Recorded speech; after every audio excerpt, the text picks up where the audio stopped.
So, hello everyone, myself Sayyida Nishat Fatima. I've secured an All India rank of 6183 in NEET 2025 with a score of 567. पिछली video में हमने physics के बारे में बात किया था। अब इस वीडियो में हम उसी सीरीज़ को कंटिन्यू करते हुए अपने केमिस्ट्री के बारे में बात करेंगे कि किस तरीके से हमारा अप्रोच रहना चाहिए केमिस्ट्री को लेके, किस तरीके से हमें पढ़नी चाहिए और किस तरीके से आप अपना जो स्कोर है वो इस सब्जेक्ट में इम्प्रूव कर सकते हैं। अब बहुत सारे बच्चे ऐसे होते हैं जिनकी जो केमिस्ट्री होती है वो as compare to the physics ज़्यादा वीक होती है और उनके जो टेस्ट में नंबर्स जो होते हैं वो केमिस्ट्री में ज़्यादा कम होते हैं। ऑल्दो केमिस्ट्री में आप देख सकते हैं कि 3 सब्जेक्ट्स आप कह सकते रहते हैं और जो तीनों सब्जेक्ट को डील करने का तरीका है वो बहुत हद तक डिफरेंट होता है। आप सेम अप्रोच से जो तीनों पार्ट्स है केमिस्ट्री के उसको पढ़ नहीं सकते, तीनों पार्ट की अलग अलग रिक्वायरमेंट होती है। तो आज इसी पे डिटेल में डिस्कस करते हुए हम ये वीडियो में चलेंगे कि किस तरह तीनों पार्ट को आपको पढ़ना है केमिस्ट्री में और किस तरीके से आपको ये तीनों सब्जेक्ट्स को हैंडल करना है। अब पिछले पार्ट में मैंने पहले से ही नोट्स और लेक्चर्स के बारे में डिस्कस कर दिया था कि आपको किस तरीके से अपने लेक्चर्स अटेंड करने चाहिए और किस तरीके से के आपके नोट्स होने चाहिए। अब इस पार्ट में हम मेजरली जो एक्स्ट्रा पॉइंट्स है हर एक सब्जेक्ट को लेके उसको डिस्कस करेंगे। अब सबसे पहले बात करते हैं फ़िज़िकल केमिस्ट्री की। तो फ़िज़िकल केमिस्ट्री में आप इसे 2 पार्ट में डिवाइड कर सकते हैं। एक इसका थ्योरी वाला पार्ट होता है और एक इसका क्वेश्चन प्रैक्टिस वाला पार्ट होता है। अगर हम सबसे पहले थ्योरी को डिस्कस करें तो सबसे पहले तो आपका जो नोट्स आपको कराया गया उसकी थ्योरी आपको रटी हुई होनी चाहिए और उसके बाद नोट्स की थ्योरी को कंप्लीट करने के बाद आप अपना एनसीईआरटी से एक बार रीड आउट कर सकते हैं और उसके बाद आपके जो नोट्स में जो पॉइंट्स नहीं थे एनसीईआरटी के आप उसे एनसीईआरटी में ही हाईलाइट कर सकते हैं या फिर उन पॉइंट्स को आप अपने नोट्स में ऐड ऑन कर सकते हैं और उसके बाद आपको पूरी एनसीईआरटी पढ़ने की ज़रूरत नहीं है। जो एक्स्ट्रा पॉइंट्स है आप उसी को बार बार रिवाइज़ कीजिए। पूरी एनसीईआरटी आपको बहुत ही कम बार इसकी पढ़नी है क्योंकि जो एक्स्ट्रा पॉइंट्स है आपको सिर्फ वही दिमाग में रखने हैं।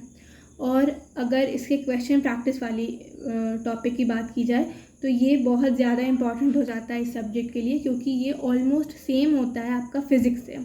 फ़िज़िक्स में जिस तरह का अप्रोच आप क्वेश्चन सॉल्विंग के लिए रखते हैं उसी तरह का अप्रोच आपको फ़िज़िकल केमिस्ट्री में भी रखना है। इसमें भी आपको अराउंड 100 to 200 क्वेश्चंस पर चैप्टर करने ही होंगे और अगर आपका कोई चैप्टर वीक है तो उसको स्ट्रॉन्ग में कन्वर्ट करने के लिए भी आपको उसकी उतनी ही ज़्यादा क्वेश्चन प्रैक्टिस करने पड़ेंगे तब तक जब तक आपका जो चैप्टर है उसके आपके सवाल सही से सॉल्व होने शुरू नहीं हो जाते हैं तब तक आपको इसमें क्वेश्चन प्रैक्टिस करनी ही है। और इसमें भी बहुत सारे फार्मूलाज रहते हैं तो फार्मूला शीट और जो आपके शॉर्ट नोट्स है इसमें बहुत ज़्यादा इंपॉर्टेंट हो जाते हैं। फ़िज़िक्स और फिज़िकल केमिस्ट्री में आपको फार्मूला शीट्स आपकी बनानी ही है ताकि आप फार्मूलाज उससे जल्दी रिवाइज़ कर सकें और सारे फार्मूलाज आपको सेट रहे क्योंकि हर बार मेरे केस में तो नोट्स से फार्मूलाज भूलने की टेंडेंसी बहुत ज़्यादा रहती थी और शॉर्ट नोट्स से जब मैं कंसाइज़ कर लेती थी अपने पूरे नोट्स को शॉर्ट नोट्स में तब उससे फार्मूलाज को याद रखने में काफ़ी ज़्यादा हेल्प होती थी। अब अगर बात करें सोर्सेज की तो आप सबसे पहला जो आपका सोर्स होना चाहिए क्वेश्चन प्रैक्टिस के लिए वो आपका नोट्स होना चाहिए। उसके आपको सारे क्वेश्चंस रटे हुए होने चाहिए। नोट्स के कोई भी क्वेश्चंस है वो आपसे गलत नहीं होने चाहिए जो आपके नोट्स में हैं। और दूसरा आपका ऑब्वियस है वो नीट के PYQ होने चाहिए कि वो भी आपको नीट के जो प्रीवियस ईयर क्वेश्चन है वो भी आपको रटे हुए होने चाहिए।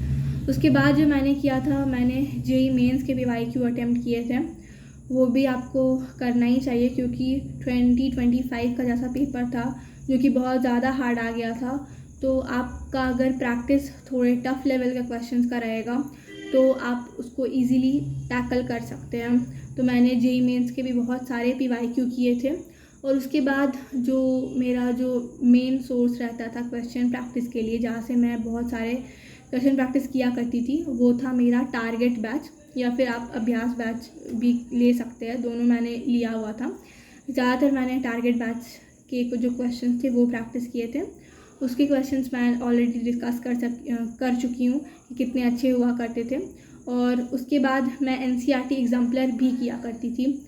NCERT के जो बैक क्वेश्चन है, अगर आपके पास एट दी एंड टाइम बच रहा है तो आप फिज़िकल केमिस्ट्री के कर सकते हैं, नहीं तो उतने इम्पॉर्टेंट नहीं होते ये।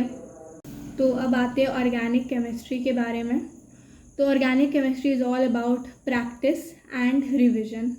इसमें रिवीजन का बहुत ज़्यादा इंपॉर्टेंट रोल होता है। अगर आप एक दिन भी अपनी ऑर्गेनिक केमिस्ट्री को छोड़ते हैं तो आप इस सब्जेक्ट में बहुत ज़्यादा पीछे चल जाएंगे। और अगर प्रैक्टिस की बात की जाए तो इसमें आपकी जो NCERT की टेक्स्ट है उससे ज़्यादा इम्पॉर्टेंट हो जाते हैं। जितने भी आपके नोट्स में रिएक्शंस है उसकी प्रैक्टिस करना आपकी और ज़्यादा फर्स्ट प्रायोरिटी रहती है।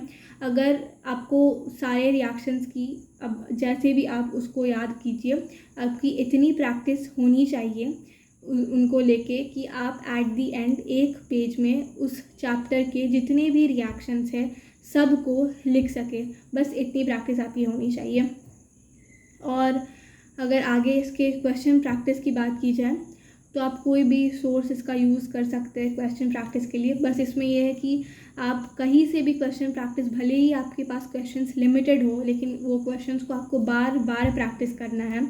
इसमें जो सबसे इम्पॉर्टेंट आपका क्वेश्चन प्रैक्टिस का सोर्स रहता है वो आपके इस NCERT के जो एक्सरसाइज वाले क्वेश्चंस रहते हैं और इनटेक्स्ट क्वेश्चंस जो रहते हैं वो आपको करना मस्ट है बिल्कुल, आपके NCERT के जितने भी सवाल हैं, क्योंकि वो काफ़ी अच्छा स्किल डेवलप करते हैं। क्योंकि उसमें एक सीक्वेंस वाइज क्वेश्चंस रहते हैं, एक कि इस कंपाउंड से आप इस कंपाउंड तक कैसे जाएंगे। तो ये आपकी थिंकिंग कैपेसिटी को काफ़ी ज़्यादा डेवलप करते हैं और काफ़ी ज़्यादा यूज़फुल रहते हैं ऑर्गेनिक केमिस्ट्री के क्वेश्चंस को लेके। तो आप कहीं से भी कीजिए, आपको ज़्यादातर जो रिएक्शंस सीक्वेंस वाले क्वेश्चंस हैं उन पे ध्यान देना है। और आपका जो एक कंपाउंड से आप दूसरे कंपाउंड तक कैसे कैसे जाएंगे, कितने स्टेप्स में जा सकते हैं, वो आपके लिए इम्पॉर्टेंट हो जाता है। उसके बाद मैंने जहाँ से किया था वो था टारगेट बैच, ये मैं ऑलरेडी बता चुकी हूँ। और NCERT एग्जाम्पलर आपको करना है इसका। और आपका जो JEE मेंस का PYQ है मैंने किया था। ऑल्दो JEE मेंस में कुछ कुछ एक्स्ट्रा टॉपिक्स भी होते हैं जो नीट के सिलेबस में नहीं है, आप उसको इग्नोर कर सकते हैं। लेकिन जो जो आपका सिलेबस में है आप प्लीज़ उनको करने की कोशिश कीजिए। और जो नहीं, आप उसके सॉल्यूशंस भले देख सकते हैं, क्योंकि JEE मेंस के जो क्वेश्चंस होते हैं वो हार्ड होते हैं और काफ़ी ज़्यादा इंपॉर्टेंट हो जाते हैं जब से नीट 2025 का जो एग्ज़ाम हुआ है। तो इस तरीके से आप अपना जो ऑर्गेनिक केमिस्ट्री है उसको प्रैक्टिस और रिविज़न के थ्रू इम्प्रूव कर सकते हैं। मेनली आपको अपने सारे रिएक्शंस लिख लिख के बार बार प्रैक्टिस करने और रिवाइज़ करते रहने हैं। इसमें शॉर्ट नोट्स बनाने का उतना कोई सीन नहीं है, क्योंकि इसमें फॉर्मूलाज नहीं होते, इसमें मेनली रिएक्शंस होते हैं। आपको बार बार आपको डेली अपने रिएक्शंस को ही लिख लिख के याद करना है। अब आते हैं इनऑर्गेनिक केमिस्ट्री के ऊपर। तो इनऑर्गेनिक केमिस्ट्री जो है वो ऑर्गेनिक के बिल्कुल ऑपोजिट हो जाती है। इसमें जो सबसे मोस्ट इम्पॉर्टेंट थिंग है वो आपका NCERT का टेक्स्ट हो जाता है। NCERT की जो थ्योरी है इसमें बहुत ज़्यादा इम्पॉर्टेंट हो जाती है। इसमें उतने न्यूमेरिकल्स नहीं होते हैं, इसमें कंसेप्ट्स होते हैं, लेकिन जो इसकी NCERT की टेक्स्ट है उसकी एक एक लाइन आपको याद होनी चाहिए। आपको इसकी मल्टीपल रिविजन्स करनी पड़ेगी। और जो मुझे लगता था कि जो इनऑर्गेनिक केमिस्ट्री की जो NCERT है वो मुझे बहुत ज़्यादा हार्ड लगती थी, क्योंकि वो बहुत जल्दी मैं भूला करती थी। जैसे D and F ब्लॉक वाला जो चैप्टर्स हो गए और P ब्लॉक जैसे जो चैप्टर्स थे वो बहुत जल्दी मैं भूला करती थी, जिसकी वजह से मैं उसको बार बार रिवाइज़ करती थी ऐसे जो चैप्टर्स थे। और कंपैरेटिवली जो आपका कोऑर्डिनेशन कंपाउंड्स वाला चैप्टर हो जाता है, आपका केमिकल बॉन्डिंग वाला चैप्टर, तो वो कंपैरेटिवली उसका जो थ्योरी जो रहता है वो उतना हार्ड नहीं रहता है। उसके क्वेश्चन जो आते हैं वो कंसेप्ट बेस्ड, वो सब चैप्टर्स ज़्यादा रहता है। तो उसमें आपको ज़्यादा से ज़्यादा क्वेश्चन प्रैक्टिस करनी है। कोऑर्डिनेशन कंपाउंड्स जैसा जो चैप्टर हो गया उसमें आपको ट्रिमेंडस अमाउंट ऑफ क्वेश्चंस लगानी है। और बाकी जितने P block chapter, P block हो गए, D and F ब्लॉक हो गए, उसके आपको सारे के सारे रिएक्शंस रटे हुए होने चाहिए और आपको उसकी NCERT लाइन बाय लाइन याद होनी चाहिए। तो ये था इनऑर्गेनिक केमिस्ट्री के लिए। और मैं इसमें भी क्वेश्चंस मैंने लगाए थे, नीट के PYQ तो थे ही, मैंने JEE मेंस के भी PYQ सारे किए थे इनऑर्गेनिक केमिस्ट्री के लिए। और मैंने इसमें प्रैक्टिकल जो केमिस्ट्री का पोर्शन आता है उसके लिए जो NCERT की प्रैक्टिकल टेक्स्ट बुक थी उसको भी ऑनलाइन PDF से थोड़ा देखा था। और उसके बाद मैंने जो मेनली क्वेश्चन प्रैक्टिस किए थे वो टारगेट बैच से किए थे, इसके जो क्वेश्चंस रहते हैं। So this was all about my chemistry, how I used to do it. और हाँ, अगर मेरे नीट 2025 के केमिस्ट्री के स्कोर की बात की जाए तो मेरा केमिस्ट्री में स्कोर था 144 out of 180। So hope this video helps you. Thank you.